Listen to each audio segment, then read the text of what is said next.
You don't have a lot of time left, ladies and gentlemen. Today, I'm going to talk about why this is the last trade of the century that you're ever going to make in your life. And that is buying at least one Bitcoin before the institutions come in.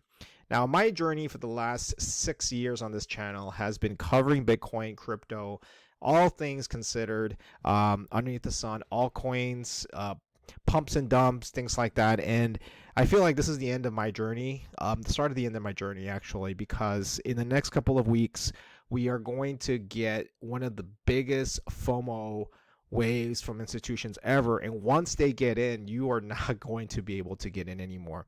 And the simple reason is because this is going to be our fourth cycle actually, with the channel.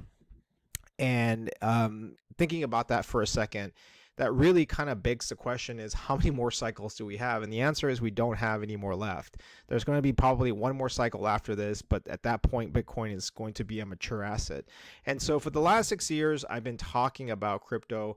I've been talking about how this market has been an opportunity for retail like you and me, and being able to make some outsized gains that are just not possible in the traditional markets because it's dominated by institutions. And now we're going to see all these institutions come in and they're going to gobble up everything. Van Eck, Grayscale, Invesco, iShares, Fidelity, you name it. And although it is very, very satisfying to hear that they are actually going to be taking the baton from us, unfortunately, this marks the end of retail trading, because once these institutions come in, they're going to wreck everybody in the process. And the last cycle kind of showed that, because SBF and all the other companies that dominated the space really were dictating a lot of the crypto gains. And so what I'm here to tell you guys is why this is going to be important and how you should be preparing yourself. So the SEC on Thursday met with 7 firms to launch the spot coin ETF, and they said that anybody who is not present that day, they were not going to be able to meet that deadline for the 29th for the approvals in January. So in a way, this is already saying that you need to come in, we'll go ahead and figure out what you need to change, and then boom, boom, boom, you're going to get approved. So in a way, this is kind of like an indirect saying of it's already going to get green lighted. Now, the reason why the market has not pumped yet is very simple, is because the institutions are going to wait until the ETF gets approved in January rather than front running the coin right now, because it's much more of a hassle to deal with all the logistical portions of it, the taxes, and having to deal with the regulation for getting the Bitcoin onto their balance sheet. So instead, what's actually happening is retail has a very, very small window here to front run Bitcoin's price at $43,000. And I went all in earlier in the summer. So this is going to be my second all in call for Bitcoin, because once the institutions come in with the ETF, there's really not going to be a lot of time for you to come in and DCA your way in. It's just not going to happen, because they're going to gobble everything up to back up the ETF. So that brings us to Grayscale. Grayscale's price right now has been closing. The gap's been closing since early January for the discounted Grayscale shares relative to Bitcoin's price. And as you can see from here, that it's just been going up and up and up. What this really means is that people are now closing the Grayscale discount relative to the Bitcoin price, because when Bitcoin came down, Grayscale shares obviously went down. But now that Grayscale owns a chunk of Bitcoin, it's most likely going to eventually convert to an ETF. People are now accumulating Grayscale. So you're starting to see already this happen, and you can see the areas in red right here indicating how much of that discount has been evaporating. The last time we had a peak discount was back in January at its low point, and the institutions are now asking the question is, why don't I just buy Grayscale ETF right now so that I can own some of that Bitcoin? But it kind of begs the question, number one, is why don't we see the price going a lot higher? And the reason is because retail is still asleep. They want to wait until we get the ETF for confirmation, because nobody wants to get burned off of this. And the second reason is because the institutions find it a little easier to just go ahead and buy the ETF. And if they only have to wait a couple of weeks, they're not going to go ahead and buy it. Whether the price goes up another 20%, 30%, it doesn't really matter to them, because at the end of the day, they're dealing with billions and billions of dollars. So it's not going to really matter once the ETF gets approved. Now, that brings us to the hash rate. So the hash rate is very interesting because for the last, since July, our hash rate has gone up. What this represents is how much computing power is occurring on the Bitcoin network to mine the Bitcoin. And so as you can see from here, all the miners are now turning their rigs back on to process all transactions so that we can kind of get that movement going. As long as the hash rate continues going up, the price will eventually catch up. But this discrepancy that we're seeing right now in terms of price, the price is artificially suppressed because there's no demand for it at the moment. Once the ETF comes in, the demand's going to skyrocket and the hash rate's just going to go up as well. Now, the last time we actually had an inverted relationship between the price and the hash rate was during the bull run of 2021.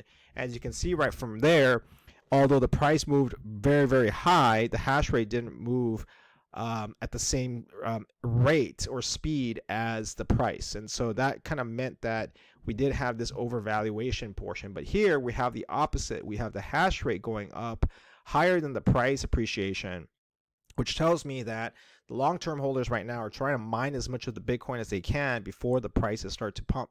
And that gives you an opportunity to start buying all the Bitcoin right now as more hash comes online. Now, the other thing also I wanted to mention was that if you take a look at the cross point, was July of 2022 when Bitcoin's price went down, the hash rate was still going up. So what that meant is that miners were still mining for Bitcoin despite the price drop. And that tells me that the miners are still profitable at somewhere around the $30,000 range. They're still willing to mine the Bitcoin, so even though the price had fallen down to about 30,000. So your floor right now on current prices is around $30,000. As long as the hash rate is turned on, you can expect that there's going to be obviously more supply coming up, but more importantly that people are either A, transacting in Bitcoin and using the Bitcoin, or two, the miners find it still profitable to support it at $30,000 price point. Now, as the price continues to go up and up and up, the hash rate is going to start going up. And the reason is very simple.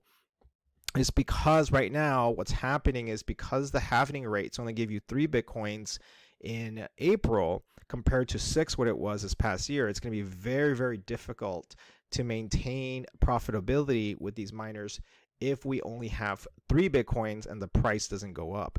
If the price goes up, right, then those 3 Bitcoins are going to be equivalent to what it was prior when you're mining for 6. So from a miner's perspective, it's very, very profitable to be mining Bitcoin at these levels if we assume that the ETF is going to get approved, which I think it will, which in turn will create more demand and will also decrease supply as less people are mining this. So these are all the main reasons why I think you should really accumulate. Now, once the ETF gets approved in January, which, like I said, it's like almost like a 50-50 shot here, but I'm going to tilt more to like a 70-30 chance it's going to get approved. Then what's going to happen is the price is going to skyrocket. The miners are going to start to increase hash rate even further, and we're going to start to see a massive, massive explosion in demand for Bitcoin going into the halving cycle, which constrains supply at that point. And that gives you a double whammy effect. High demand, low supply, price goes up, and at that point, it's off to the races. So you really don't have a lot of time. Now, between January and April, there could be some volatility. I'm not saying it's going to be up only, but what you are going to start to see is that these dips are probably going to be very shallow. And very simply is because after every halving cycle, Bitcoin starts to lose, makes it very difficult, and not lose, but makes it very difficult to get more Bitcoins after this halving cycle. And the price that we're getting right now at say it's $40,000 or $20,000, let's assume between 20 and 30,000. What you're going to have to do is you're going to have to mine a lot more Bitcoins just to keep profitability going. So it's going to become very rare. All right, so if you enjoyed this video, I will see you guys next time. CB out.